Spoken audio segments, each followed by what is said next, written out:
What's up, guys? Welcome back to FishOfHex. My name is Travis. Today I'm going to be answering the question that I received several times over the last couple videos, and that is, why is there algae in my 300 gallon? On the back glass, on the bottom glass, and all over the rock. So let's go ahead and get into it. Now, if you guys have been here for a while, or even since the beginning, you know that algae is just not something that I have in my main displays or my frag systems. I kind of contribute that to having overpowered skimmers, macroalgae growing, not overfeeding my fish, and of course water changes. All those things together usually prevent me from ever having any type of algae in my systems. Now, over the last 3 months or so, I have been slowly increasing the nitrates and phosphate levels in this tank. Now, I've been doing that with the NO3 and the PO4 that I have on my website, and the reason behind doing this is to test different coloration, growth, within the Acropora and the other SPS in the tank. I also wanted to see at what point does cyanobacteria show up, where does it show up in the tank based on all the flow in the system, and I just wanted to see at what point would I start growing stuff like hair algae. Now, of course, there's a lot of tangs in this system, and that's another reason why I have the other frag tank, is because there's no tangs in there, and you can really tell when the nutrients are elevated because there's nothing in there to eat the hair algae. So I've been just kind of bouncing around with seeing how the tank reacts, what does it take to actually grow the algae, and you guys might be asking, why the heck am I even doing that? Why am I messing with a good thing? I'll be honest with you guys, the 300 is just on autopilot and I'm kind of bored with it. I know that's crazy for some of you to hear, but I'm one of those people who likes to be in the tank, likes to work with it and do things with it. And honestly, the only thing I can do with this 300 right now is just go in there and cut frags because the acros are killing themselves. That's basically all I can really do at this point. So testing the nutrient levels is just kind of feeding my interest in the 300 again, to pretty much sum that up.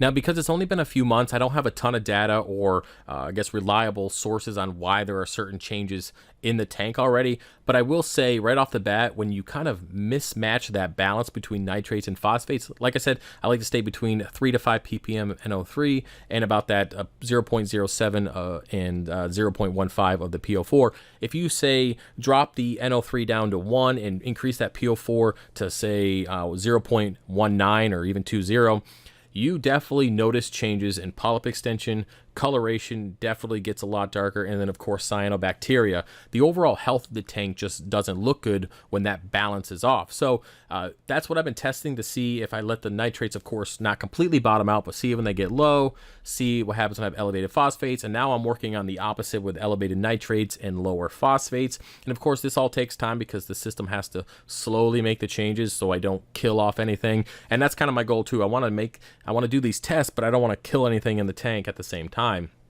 Now, another thing I wanted to test out and see how it would impact the tank now that I had higher phosphates, and that was, how did cyanobacteria do in this tank? Where did it grow? Where was it hiding? And how quickly did it go away? Now, when it came to cyano, I started getting it at 0.17 ppm. That's about when I started getting cyano, and when I increased the levels up to 0.25, it was when I really had full-blown cyano. But the thing is, it never went anywhere on the rock. It only stayed in the overflows, which is the top H2 overflow, and it only stayed behind the power heads. Never went on the rock, and never went underneath the little cliffs of the rock, never went on the back wall, obviously not the bottom of the tank. And I wanted to see how that would do with a tank that has 25,000 gallons per hour of surge modes multiple times during a day. Now, it's pretty clear that cyano doesn't like the high flow, so that probably had a lot to do with it. And then I wanted to see when the cyano would disappear, and again, it disappeared at around 0.13 ppm of phosphates. Now, I can see you guys right now saying, why in the hell would you try to grow cyanobacteria intentionally in a system?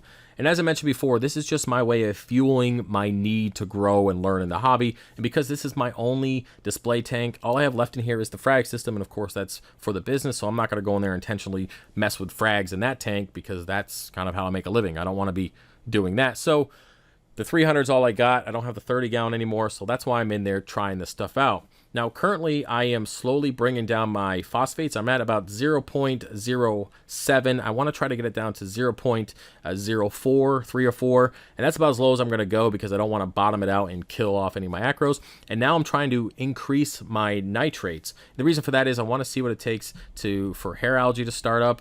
I know, of course, there's a little bit of brown algae in there now. Nothing really picks at it. I know the tangs are picking at it, but the cleanup crew messes with it a little bit, but it's actually a pretty hardy type of algae. It's not green hair, but it's more of a brown type. I can't really see exactly what type it is fully, but it's not really that big of a deal.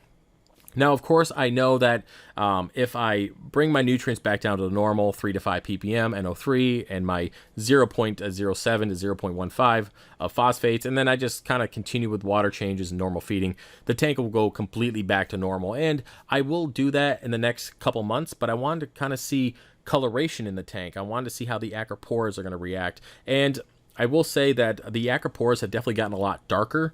The millipora and the front rock structure there, I guess it's the rainbow millie, it's an unknown name, that has definitely gotten a lot darker. It could also be because it's getting kind of shaded out from that yellow tip, or blue polyp, yellow tip, worldwide coral acro. That thing is just shading out and killing a bunch of acros underneath it. So I'll probably have to go in there and do some damage to him soon.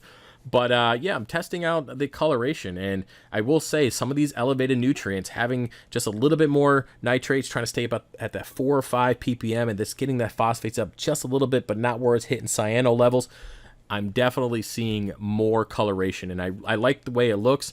The growth has not been as fast, and I think I'm at the point where you can pick one of the two. You can either have good growth with lighter colors, or you can have less growth with more vibrant colors. And that's kind of where I'm at, testing those levels. So we'll see how it goes. Overall, I'm really happy with the 300, and I'm really happy with my test so far. I haven't really killed anything, and of course the acros are in there killing themselves. And that's a whole nother story.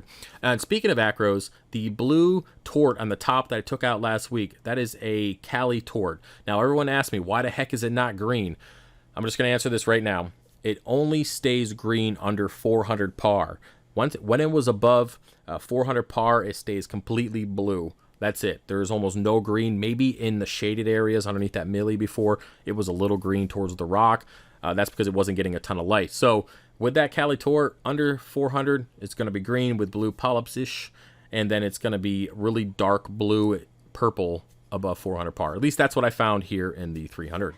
So hopefully that answers the questions regarding the algae in the 300. Now, one thing I do want to mention is I got a comment, I guess yesterday, basically saying, hey, I didn't really like your rock structure when you first set it up, but now that it's grown in, it looks really good. Now, one thing you guys got to realize is I knew that it looked like shit when I set it up. I absolutely hated the way it looked, and that's why I put coral in it, to grow the way it looks now. And of course, we'll see what it looks like in the next year or two, or however long the system is up. And it's all, basically what I'm getting to is everything that I do in the hobby has a reason behind it.